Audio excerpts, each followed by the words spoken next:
Welcome to my review of Final Vendetta. And this game is on all modern platforms, pretty much PC, Xbox, PlayStation, Switch. I believe it's on Switch, but yeah, it's pretty much on all modern platforms.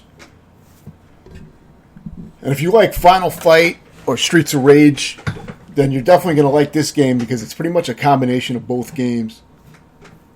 You know, it has elements from both of those games, and it really heavily borrows from the play style of those games. So it feels a lot like those games, but you know, you have more moves than you would have in some of the earlier games in those series, such as Final Fight and the first Streets of Rage. So it kind of adds to that. Streets of Rage 3 had quite a lot of moves. I even though that game is not my favorite in the series for a lot of reasons, it is. I think it plays the best in the Streets of Rage series, the third game, even though it does get a lot of harsh criticism. I think gameplay-wise, it plays the best just because of the amount of moves and flexibility you have and all the moves you can do. And this kind of takes after that with the variety of moves. Though I would probably have to say the game that I played that has the most variety of moves is probably Double Dragon Advance on the Game Boy Advance. That game has a shit ton of moves, and most of them are really useful. But this is definitely up there when it comes to beat 'em ups and the amount of moves you have available. You have your usual throws, and there's actually some hidden moves which I cover in my tutorial of the game. And for this particular character, which is probably the most balanced of the three characters, each one controls differently. You have a character with more heavier strikes that's slower, then you have your faster female character, and then you have this character which is kind of more balanced, but I find this character to be the best, at least the easiest to use for me when I beat the game. So there are some hidden moves, but they're not too hard to do. It's just basically pressing two face buttons at the same time, but if you don't know to do it, you wouldn't realize that that's a hidden move you can do. And if you tap forward twice, you'll go into a run animation. When you run, you can then hit those two same buttons and do another version of that special move. And that doesn't waste any of your super meter when you do that. So you can spam the shit out of those hidden moves. And there's two of them for each character, and they're really, really good. You see me doing this flash kick, Guile-style flash kick, to juggle the guys in midair, and you see me doing the flaming punch that I'm spamming in this playthrough. Those are both that hidden move. So once you know that, it really opens up the game a lot. Before I knew that, I didn't really realize that the game had that much flexibility with the moves, and that really opened it up for me. To the point where I wasn't really using the regular strikes much at all. But it depends. There is a reason to use the regular strikes, but initially for me, I was doing really well just spamming the that hidden special move that's not shown in the tutorial. That's why I call it hidden, because there's a tutorial for the game, but it doesn't show those moves, I believe. So there's also a hidden one-up in each stage, so that makes things a little bit less painful, because this game has no continues. So it requires a 1cc completion, meaning you have to beat it on the lives that you start out with. Now, you only have easy and hard difficulty settings at the start before you unlock anything. Easy will start you with 7 lives, and is a little bit aggressive than hard. And hard will start you with maybe 3 lives. But you can still find those 1-ups in each stage. So there's one hidden 1-up in each stage. You don't get any 1-ups off of points or collectibles, except for the one that's hidden in each stage. So you do have to beat the game on a low amount of lives. So that's the main challenge. But the game is only 30 minutes. It's about half the length of your typical length beat 'em up for back in the 16-bit days, and beat 'em up arcades were typically the arcades were sometimes shorter, but the console beat 'em ups a lot of times would be about 60 minutes. That was a kind of a common length for a lot of them. Some were a little longer, some were a little shorter, but a lot of them would be around an hour long. This one's about half of that. So and even Streets of Rage 3 might be about an hour and 20 minutes if I remember right. But yeah, so this is on the shorter end for these kind of games. But in some ways you'll probably appreciate that, because it gets to the point, there's no filler. And it's a fun game to replay because it's pretty short. So it's a lot of fun to replay, and it makes the 1cc less daunting than it would normally be. If it was Streets of Rage 3 on 1cc, it would be a lot harder to pull off. But that game was also extremely difficult. I have a tutorial on that game as well, but it's extremely difficult for your normal difficulty setting, that it starts on.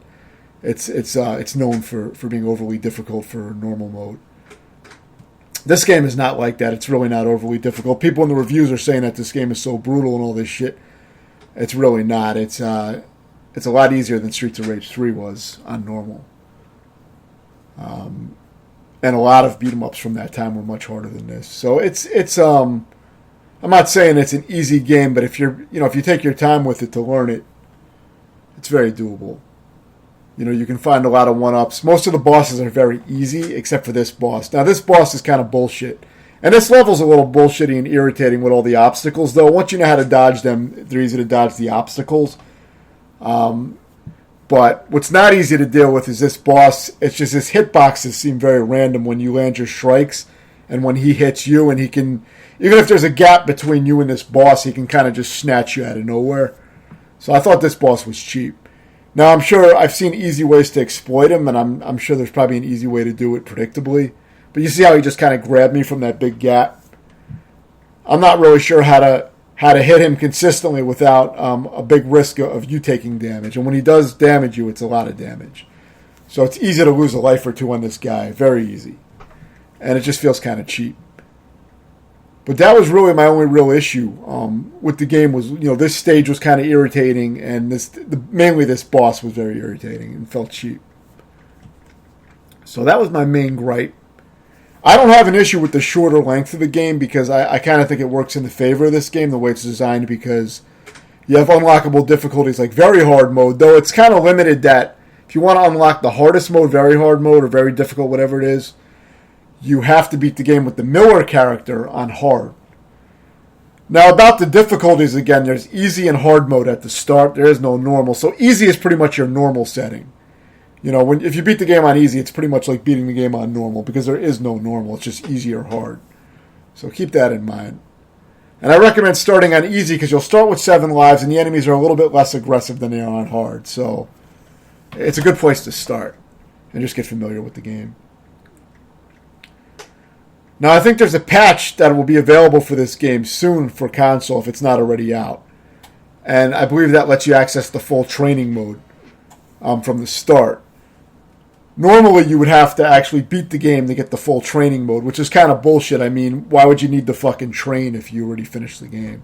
So it's kind of backwards, So I think they fixed that. Though I didn't use the training mode, I just this was my training. I just played the game until I was able to get through.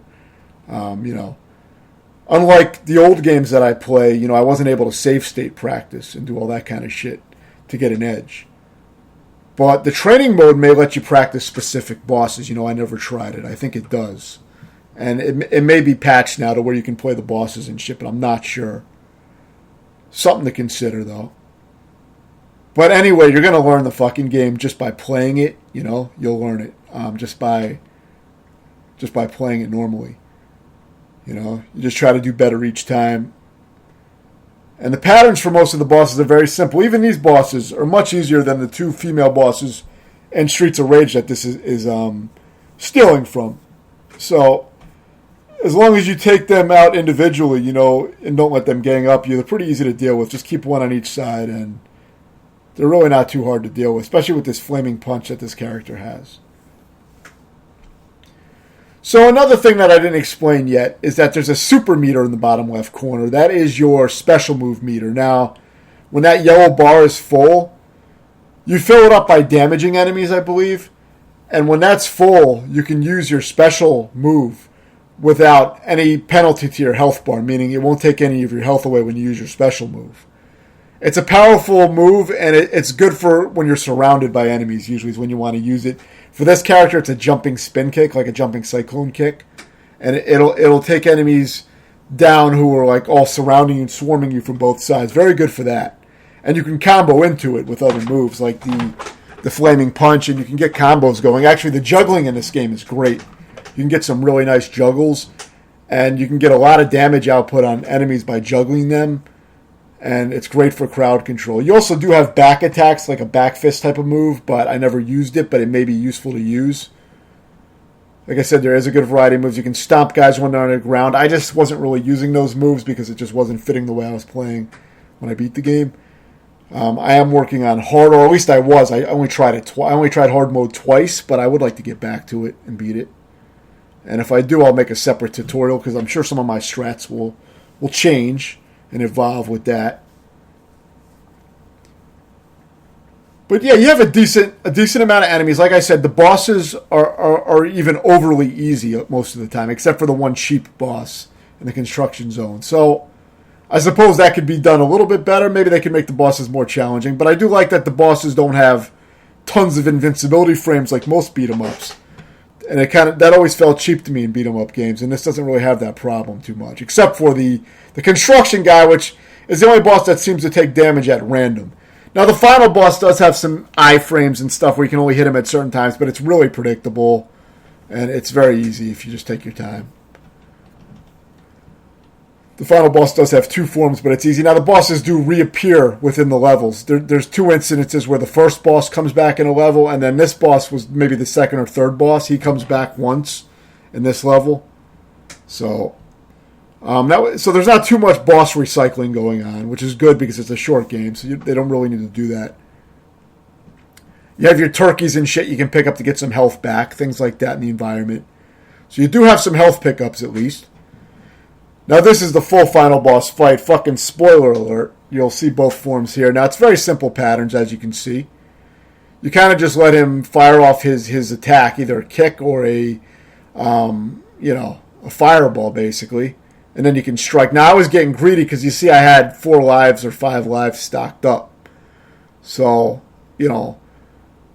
I was doing way better than I needed to at this point anyway, so I wasn't worried about it. So I was just playing kind of aggressively.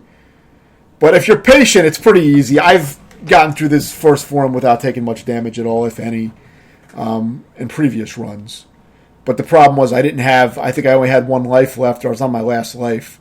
So when I got to the second form, I was kind of sloppy. I didn't really know exactly how to do it. But I had so many lives, I knew I was easily going to blaze through this. So now this is the final form of the boss. It's not much different than the first. There's certain parts where you want to attack, you want to dodge and then attack at certain points. I just went all out aggressive at this point because I had 4 lives left. Now maybe 3 or 4. See, it shows 3, but you may have actually 4 because you know how some of these games 0 counts or some shit. But either way, I had plenty of lives to deal with this. The guy was almost dead by this point. So I wasn't even bothering to try to dodge really. I was playing it very sloppy at this point because I was just trying to get it over with. But it's actually really easy. So the bosses are really, really easy. And except for the one, construction boss, which he may be easy if you find his exploit that I've seen people get him in a weird loop. I think there's a way to do it. You can also dodge up and down by double tapping up or double tapping down to dodge in either direction. There's quite a bit of moves and mobility. You do get surrounded easily in mobs, so if you're not good at crowd control, this game will teach you that skill.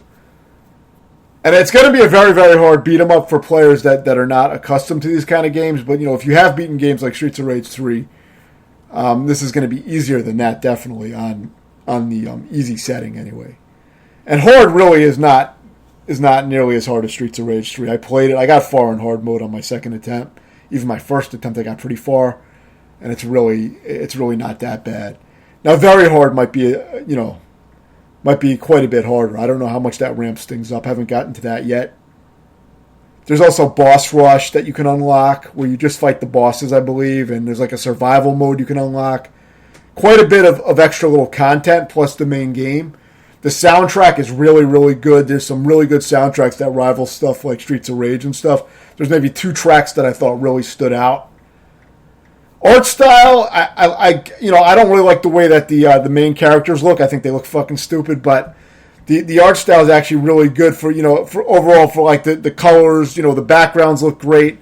The attacks look cool. I just don't like the faces of the characters and some of the little shit they're wearing looks kind of stupid. But it's almost like a bit of a parody of the 80s and shit like that too. It's not really meant to be too serious, I don't think, but